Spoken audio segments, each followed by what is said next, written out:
ரொம்ப சிம்பிளாக பண்ணலாம் இந்த ஸ்பாஞ்ச் கேக். வெறும் ஒரு 20 நிமிஷம் போதும் இந்த ஸ்பாஞ்ச் கேக் பண்ணி எடுக்கிறதுக்கு. ரொம்ப மினிமலான இன்க்ரீடியன்ஸும் போதும். டேஸ்ட் வந்து ரொம்ப சூப்பராக இருக்கும். எல்லோரும் கண்டிப்பாக ஒரு தடவை ட்ரை பண்ணி பாருங்கள். நம்ம வீட்டில் எல்லார் வீட்லேயுமே இருக்கிற சாதா ஸ்டீமர் வச்சு தான் இதை வந்து நம்ம பண்ண போகிறோம். ஓவனோ எதுவுமே உங்களுக்கு அவசியம் இல்லை. இப்போ இந்த ஸ்பாஞ்ச் கேக் எப்படி பண்ணலான்னு பார்க்கலாம். இப்போ இந்த கேக் சின்ன கேக் தான். இது வந்து ஒரு 2 பேருக்கு சாப்பிட்ற அளவு. இப்போ ஒரு பாத்திரத்தில் ஒரு முட்டை சேர்த்துக்கலாம். அது கூட ஒரு டீஸ்பூன் அளவுக்கு வேனிலா எசன்ஸ் சேர்த்துக்கோங்க, முட்டையோட ஸ்மெல் போகிறதுக்காக. இப்போ இதை வந்து ஒரு ஹேண்ட் பீட்டர் இல்லாட்டி நம்ம நார்மல் பீட்டர் வச்சு நல்லா இதை பீட் பண்ணி எடுத்துக்கலாம். இப்போ இதில் ஒரு 5 டேபிள் ஸ்பூன் அளவுக்கு ஜீனி எடுத்து அதை பவுடர் பண்ணி இதில் சேர்த்துக்கலாம். பவுடர் பண்ணி சேர்க்குறப்போ உங்களுக்கு வந்து சீக்கிரமாக அது வந்து மெல்ட் ஆகி வந்துடும். இப்போ இந்த முட்டையும் இந்த சுகரும் சேர்த்து நல்லா பீட் பண்ணிக்கணும். இதை இப்போ வந்து ஒரு எல்லோ கலரில் இருக்குது. இது வந்து மாறி உங்களுக்கு வந்து ஒரு ஒயிட்டிஷ் கலரில் வரும். அந்த அளவுக்கு நல்லா பீட் பண்ணி எடுத்துக்கணும். பீட்டர் இல்லாட்டி ஒன்றும் பிரச்சனை இல்லை. நம்ம சாதாரணமாக முட்டை கடையிற விஸ்கு வச்சு கூட நம்ம வந்து இந்த முட்டையை பீட் பண்ணி எடுத்துக்கலாம். ஏன்னா கொஞ்சம் நேரம் கூட ஆகும், ஒரு 5 நிமிஷம் கூட ஆகும், அவ்வளோதான். இப்போ பார்த்திங்கன்னா ஓரளவுக்கு நல்லா லைட்டாக கலர் வந்து மாற ஆரம்பிச்சிருச்சு. இன்னும் கொஞ்சம் ஒயிட்டிஷாக வரணும். இன்னும் ஒரு 2-3 நிமிஷத்துக்கு பண்ணிங்கன்னா கரெக்டாக இந்த மாதிரி ஒயிட்டிஷாக வந்துடும். அடுத்ததாக நம்ம வெட் இன்க்ரீடியன்ட்ஸ் எல்லாத்தையும் சேர்த்துக்கலாம்.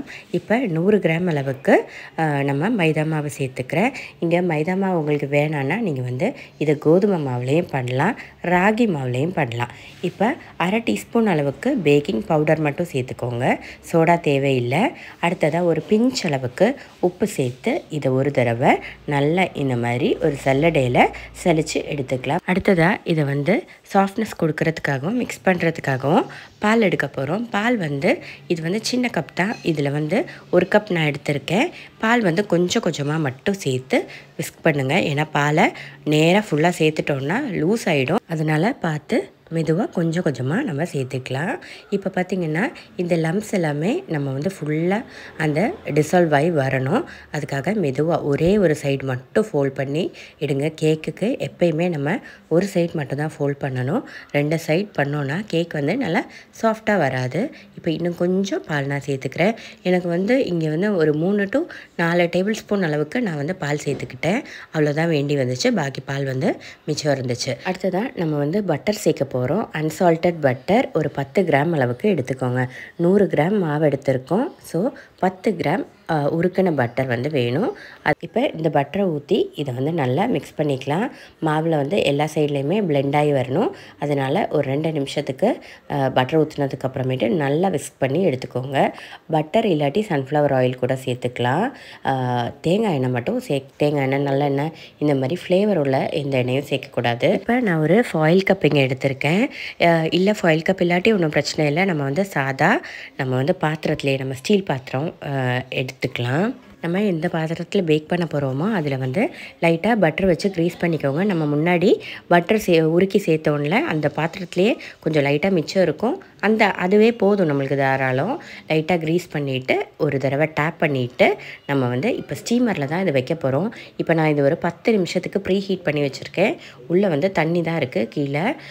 இப்போ வந்து இந்த ப்ரீ ஹீட் பண்ண ஸ்டீமரில் நம்ம வந்து லைட்டாக ஃபுல்லாக அப்படியே டைட்டாக மூட வேண்டாம். லைட்டாக கொஞ்சம் ஏர் போகிற மாதிரி மூடிட்டு ஸ்டீமரோட மூடி போட்டு மூடி வச்சுக்கலாம். மூடியுமே ரொம்ப டைட்டாக மூட வேணாம். லைட்டாக அதில் வந்து வர்ற ஆவி வந்து கொஞ்சம் வெளியில் போகிற மாதிரி லைட்டாக கொஞ்சம் திறந்து வச்சுருக்கிற மாதிரி, திறந்து கிடையாது, அது வந்து ஃபுல்லாக அப்படியே டைட்டாக மட்டும் மூடாமல் பார்த்துக்கோங்க. இப்போ வந்து இதை வந்து லோ ஃப்ளேமில் வச்சுட்டு நீங்கள் வந்து 20 மினிட்ஸ்க்கு பேக் பண்ணிங்கன்னா கரெக்டாக இந்த மாதிரி உங்களுக்கு பர்ஃபெக்டாக வெந்து வந்துடும். நம்ம சாதாரணமாக கேக் பண்ணுற மாதிரி இதுக்கு வந்து 40 நிமிஷம்லாம் தேவையே கிடையாது. இதே மெத்தடில் பண்ணி எடுத்திங்கன்னா கரெக்டாக 20 நிமிஷம் மட்டும் போதும். பாருங்கள், இப்போ வந்து கேக் வந்து நல்லா வெந்து பேக்காகி வந்துருச்சு. பாருங்கள், அவ்வளோ டேஸ்ட்டாக இருக்கும். பார்க்கவும் அவ்வளோ அழகாக இருக்குது. நல்லா ஒயிட்டிஷ் கலரில் இருக்கும் இந்த கேக்கை. இதை இப்போ நம்ம வந்து கட் பண்ணி எடுக்கலாம். பாருங்கள், கட் பண்ணுறப்பே தெரியும் அந்த அளவுக்கு சாஃப்டாக இருக்கும். இந்த நம்ம கடையிலேருந்து வாங்குகிற கேக்கை விட சூப்பர் டேஸ்ட்டாகவும் இருக்கும். உங்களுக்கு வந்து செலவும் கம்மி. நம்ம எப்போ நினைக்கிறோமோ அப்போ வந்து இதை பண்ணிக்கலாம். ஒரு தடவை நீங்கள் வந்து ஒரு 1/2 கிலோ மாவும் கொஞ்சம் பட்டரும் இது எல்லாத்தையுமே வீட்டில் வாங்கி வச்சுக்கிட்டிங்கன்னா நிறைய கேக் பண்ணலாம். நம்ம ஒரு 5-6 கேக் கிட்ட நம்ம வந்து தாராளமாக பண்ணலாம். ரொம்ப சிம்பிளாக பண்ணக்கூடிய கேக் இது வந்து எல்லோரும் கண்டிப்பாக ட்ரை பண்ணி பாருங்கள். வீடியோ பிடிச்சிருந்துச்சுன்னா லைக் பண்ணுவோம், உங்கள் ஃப்ரெண்ட்ஸ் கூட ஷேர் பண்ணுவோம், நம்ம சேனலை சப்ஸ்கிரைப் பண்ணவும் மறந்துடாதீங்க. தேங்க்ஸ் ஃபார் வாட்சிங் ப்ரீத்தூஸ் மெனு.